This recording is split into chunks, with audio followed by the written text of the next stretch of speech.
তুমি কি রেডি স্কুলের জন্য? ওকে। কি? হ্যাঁ, বিউটিফুল স্কাই। মুন। ওকে, পকেটে কি আছে তাড়াতাড়ি দেখিয়ে দাও। টিস্যু। টিস্যু আছে। কি করবে তুমি টিস্যু দিয়ে? কি করবে? মা। হ্যাঁ, নোজ ক্লিন করে নাও আগে। বাবাকে বাই বাই করে এসেছো? আজকে তো বাবা আসেনি। No, what is Papa busy? Papa busy? Yes. Good morning everyone, hope তোমরা সকলে ভালো আছো। ছেলেকে ছেড়ে দিলাম স্কুলে, শরীরটা এখনো অতটা ভালো নেই, কিন্তু ঘুম থেকে উঠে আমি দেখছিলাম যে যেতে চাইলে পাঠাবো না তো না, কিন্তু ও অ্যালার্ম বাজার আগেই উঠে গেছে, বলছে আমি স্কুলে যাব, রেডি করে দাও। ঠিক আছে চলো, কিছু হলে তো টিচার কল করবেই, আর বাড়ির পাশেই, অসুবিধে হবে না, দিয়ে আসলাম। কারণ বাড়িতে থাকলো যে রেস্ট করবে তা না।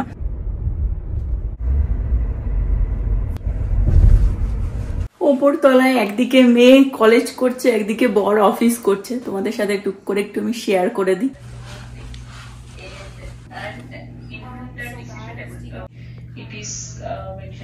I'm so sorry. Yeah. Thank you. Yeah. So okay. So Indrani, you said you connected with the SFTC team and they. নব অফিস করছে। আমি বললাম তোর একটা ক্লিপ তুলি, ও ওখানে মিউট করে দিয়েছে, আর ওখানে নবজিৎ নবজিৎ নবজিৎ ডেকেই যাচ্ছে। আমার মিউট করা ছিল না, আমরা যে কনভারসেশন করছি সেগুলো সব শুনতে পাচ্ছি। ও দেখেছে, কিন্তু কোনো বাঙালি নিয়ে ওর জন্য বোঝে না কি বলি। দেখো আমি বলেছি কি মিউট কর, তাই বলি যে ও ভলিউম কমিয়ে দিয়েছে, মিউট করেনি। নবর এটা হচ্ছে অফিসের সেকশন, দেখিয়ে দিলাম, যেটা একটা আমাদের গেস্ট রুম বেসিক্যালি। চলো হ্যাভ ফান। এখানে মেয়েকে দেখো ঘুম থেকে উঠে জ্বালাচ্ছে না। তোমাদের রিকোয়েস্টেই আমি আজকে নভর সারাদিনের স্কেজুয়ালটা আর কি তুলে ধরবার চেষ্টা করব, যে ওর সারাদিনের ওর রুটিনটা কি থাকে না থাকে। তো বাকি ওর অফিস নিয়ে ডিটেলসটা ওই পরে শেয়ার করবে। রাতে আমি 3 চামচ মতন চিয়া সিড ভিজিয়ে রেখে দিই, জল একটুখানি উষ্ণ গরম করে নিই, আর তার মধ্যে এই চিয়া সিডটা আমরা 3 জনেই অ্যাকচুয়ালি খাই, আমি, প্রীতি আর নভ। সকালবেলা খালি পেটে এটা প্রতিদিন, তো যে যার মতন এসে আর কি নিয়ে নেয়। নভ ঘুমতে করে 6:30টার সময় এক্স্যাক্টলি ও উঠে রেস্টরুম ইউজ করে টোরে অফিসে বসার আগে আর কি খেয়ে নেয়। প্রীতি অ্যারাউন্ড 7:30-8টার সময় ওঠেও, তারপরে আর কি রেডি টেডি, কলেজ থাকলে আর একটু অনেক সময় আগে ওঠে। আর আমি তো ছেলের কাজ টাজ মিটিয়ে নিয়ে তারপরে আমারটা খাই, পিনাট বাটার দিয়ে 1 চামচ, আর আমি ওটসটা রাত্রে ভিজিয়েই রেখে দিই, তার মধ্যে মিশিয়ে দিল। এই মিল্কটা আনা হয় এখন, এটা স্যামস থেকে আনিস কি? হ্যাঁ, তো এটাই দেওয়া হয়েছে, আর আমি এটা দিয়েই রাত্রে ভিজিয়ে রেখেছিলাম। সকালবেলা একটুখানি ড্রাই হয়ে যায় তো অল্প একটু অ্যাড করে নেয়। আর এখানে হাফ অ্যাপেল কাটা হচ্ছে, সেটাই অ্যাড করবে। ব্লুবেরিও দেয়, বাট ব্লুবেরিটা যেহেতু নেই ওটা আজকে দিচ্ছে না। এটা হচ্ছে নভর ব্রেকফাস্ট, কোনোদিনও স্কিপ করে না। আমার রুটিন হচ্ছে যে আমি ট্রাই করি যে 12 to 14 আওয়ার্স ফাস্টিং থাকতে, ঠিক আছে? মানে আগের দিন রাত্রিবেলা থেকে আজকে সকাল অবধি 12 to 14 আওয়ার্স ফাস্টিং। আর হচ্ছে ফার্স্ট মিল হচ্ছে আমার এটাই, ওটসের সাথে পিনাট বাটার, তার সাথে ব্লুবেরিজ অ্যান্ড অ্যাপেল। আজকে যেহেতু ব্লুবেরিজ নেই তাই আজকে অ্যাপেলের পরিমাণটা একটু বেশি। তো খালি পেটে চিয়া সিড খেয়ে ও কিছুক্ষণ টাইম দেয়, 1 ঘন্টা মতন, তারপরে ব্রেকফাস্টটা করে। রান্না অলরেডি বসিয়ে দিয়েছি, এখানে বানাচ্ছি হচ্ছে ঝিঙে, আর একটা হাফ বাঁধাকপি কেটে নিয়েছি, এটাকে ভাজা ভাজা করব 5 ফোড়ন দিয়ে। আর একটা পনিরকেও হাফ কেটে নিয়েছি, এটা নভর রাইসটা যেটা একটা ভাজা ভাজা মতন করে আমি দেখাবো, সেটার জন্য বানালাম। এটা এর মধ্যে শুধু নুন, হলুদ আর একটুখানি ভাজা মশলা আছে, মানে জিরে আর ধনে ভাজা করা মশলা। ঝিঙেটা থেকে একটু জল বেরিয়ে এসেছে, তাও আমি আর একটুখানি জল দেবো সামান্য, বাট এটা আমি অল্প সামান্য সর্ষের তেলের মধ্যে একটুখানি কালো জিরা, শুকনো লঙ্কা ফোড়নে দিয়েছি, আর একটু নুন, হলুদ। এখন আমি বাঁধাকপিটা বানিয়ে ফেলবো, তো একটু 5 ফোড়ন আর শুকনো লঙ্কা ফোড়নে দিচ্ছি। বাঁধাকপিটা হয়ে গেলেই ছেলেকে গিয়ে নিয়ে আসবো, ওরও টাইম হয়ে এসেছে। প্রীতি চলে এসেছে আমার হেল্পার। ওর হচ্ছে লঙ্কা ছাড়ানো, রসুন ছাড়ানো, পেঁয়াজ ছাড়ানো, এইসব হচ্ছে ওর কাজ। দেখো লঙ্কাগুলো আমি বাজার থেকে কবে এনে, খুব এনজয় করি। প্রীতি খুব ভালো লাগে, ওর রসুন ছাড়াতেও খুব ভালো লাগে, ওই জন্য রেখেও দিই আমি। লঙ্কার বোটা ঠোটা ছাড়িয়ে এখন ওর মধ্যে রাখছে তুলে। আর এখানে আমার বাঁধাকপিটা অলমোস্ট ডান, নুন হলুদ দিয়ে একটু ভাজা ভাজা আর কি। কি বলতে চাও, সবাইকে বলতে চাও? ও সবাইকেও কিছু। আমাদের অডিয়েন্স খুব সাপোর্টিভ, তাই জন্য আমি একটা কথা বলতে চাই। আজকাল আমাদের লাইফে খুব বাজে টাইম যাচ্ছে, মানে ওয়ার্ল্ডে। হ্যাঁ ওয়ার্ল্ডে। সো আই থিংক হ্যাঁ প্রীতির সাথে আমি সেটাই আলোচনা করছিলাম। যেহেতু like we always promote like peace, happiness and family togetherness, আমাদের চ্যানেলই like based on love and family.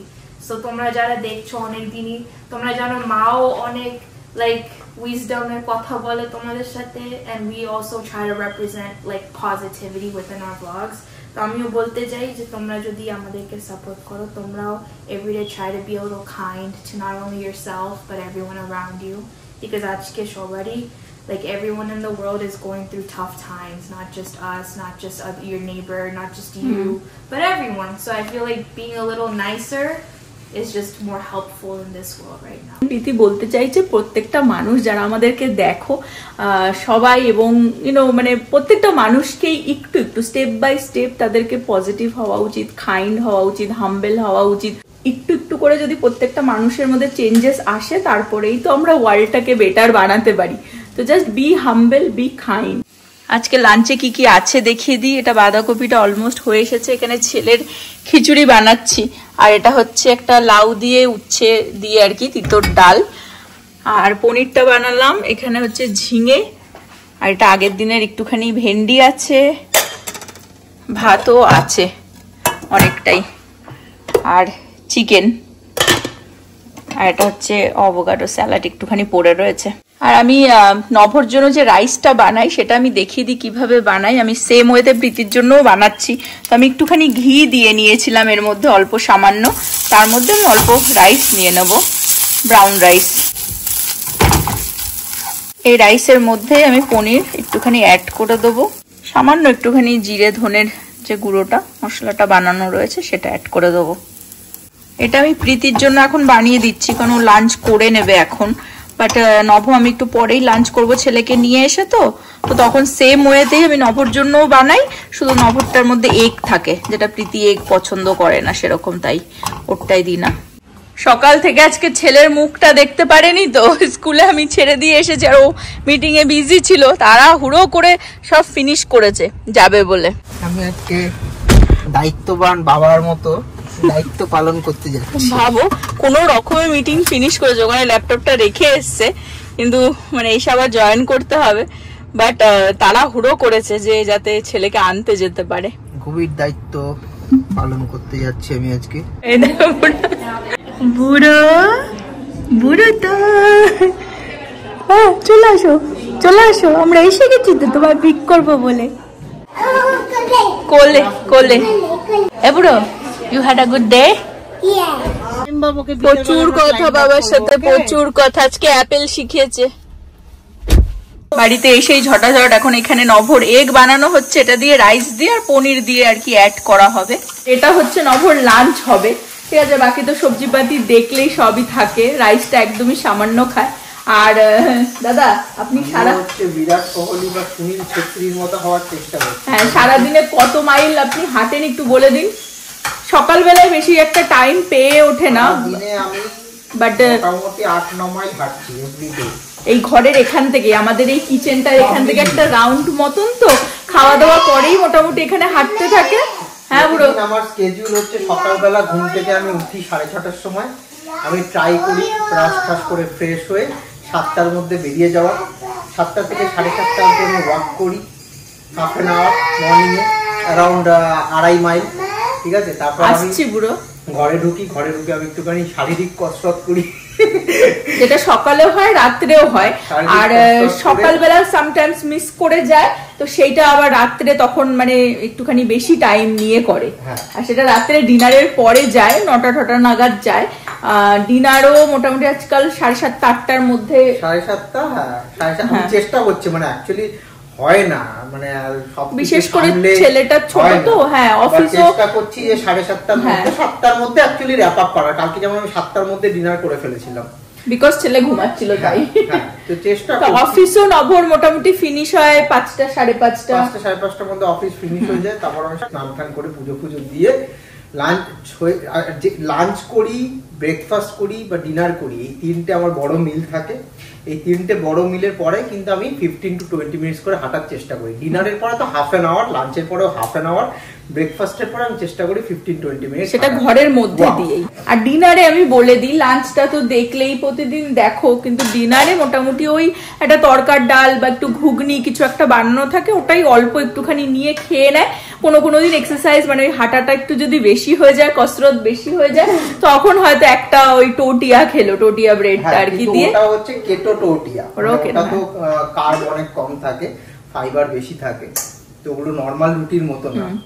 তো ওইরকম একটা ধর খেয়ে নিলাম, পাশে স্যালাড থাকে। তখন থেকে চেষ্টা করবো রাত্রেবেলা আমি একটা প্রোটিন পাউডারও কিনে এনেছি। তো যেদিনকে আমি বেশি এক্সারসাইজ করব, দৌড়াদৌড়ি করব, সেদিনকে আমি রাত্রেবেলা একটা প্রোটিন শেকও খেয়ে নেবো।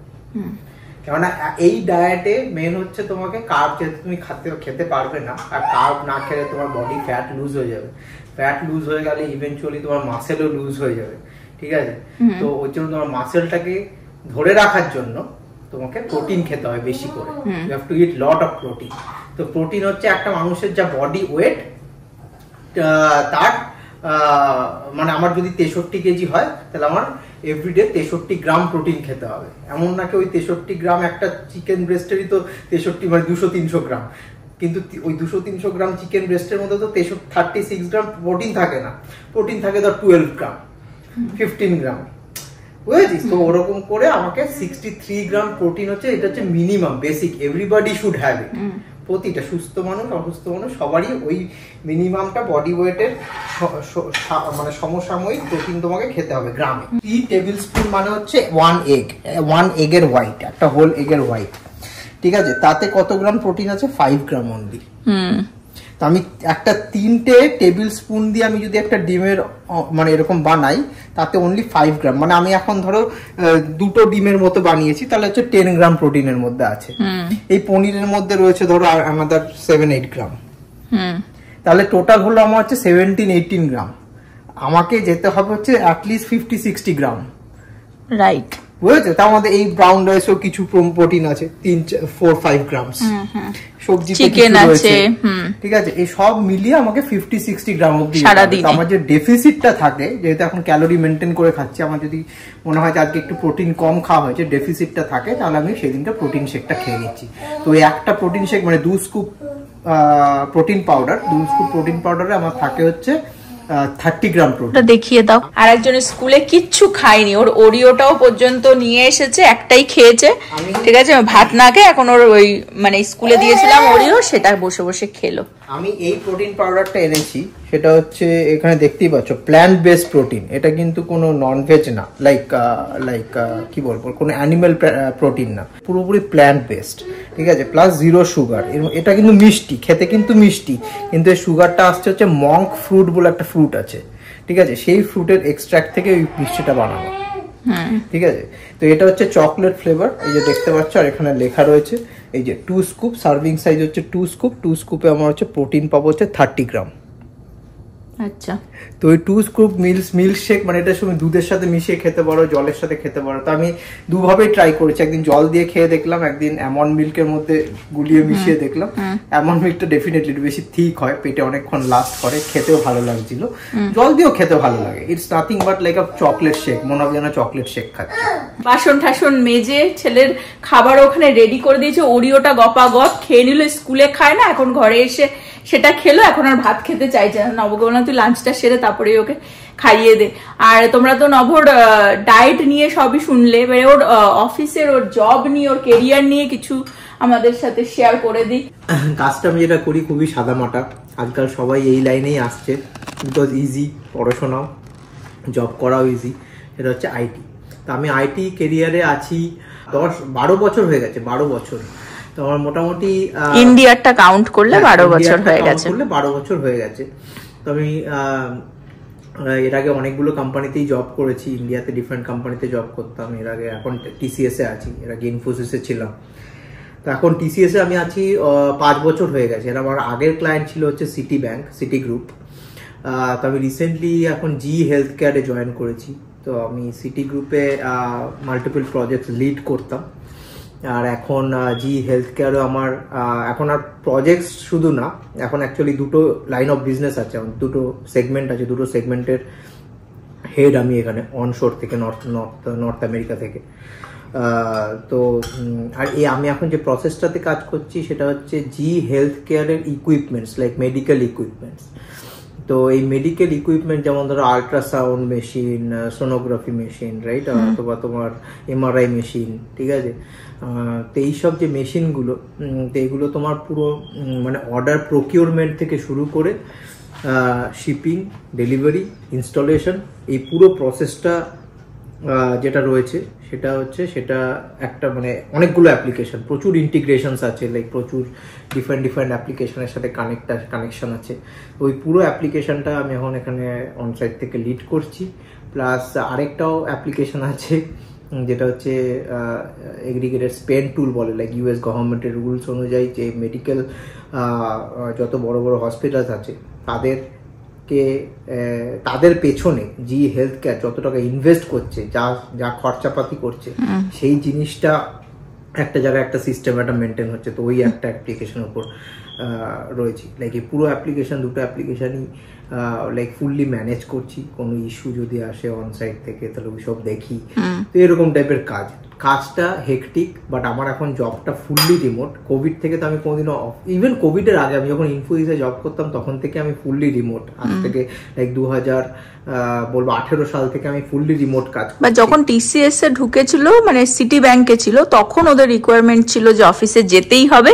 এন্ড লাকিলি মানে নভ স্টার্টও করেছিল, তারপরে পরেই মনে হয় কোভিড হয়ে গেছিল। তো মনে হয় কিছুদিন ওকে যেতে হয়েছিল। আমি যখন সিটি ব্যাংকে জয়েন করি, তখন আমাকে এভরিডে অফিস যেতে হতো।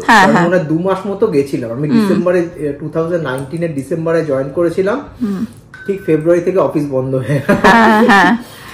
তখন থেকে তো 100% রিমোট হয়ে গেছিল। তারপর সিটি ব্যাংক আবার চালু হয়েছিল যে সপ্তাহে 2 দিন করে যেতে হবে। তো আমি মানে এটা টিসিএস না, এটা সিটি ব্যাংক চাইতো যে যাতে যায় আর কি, অফিসে আমি যাই।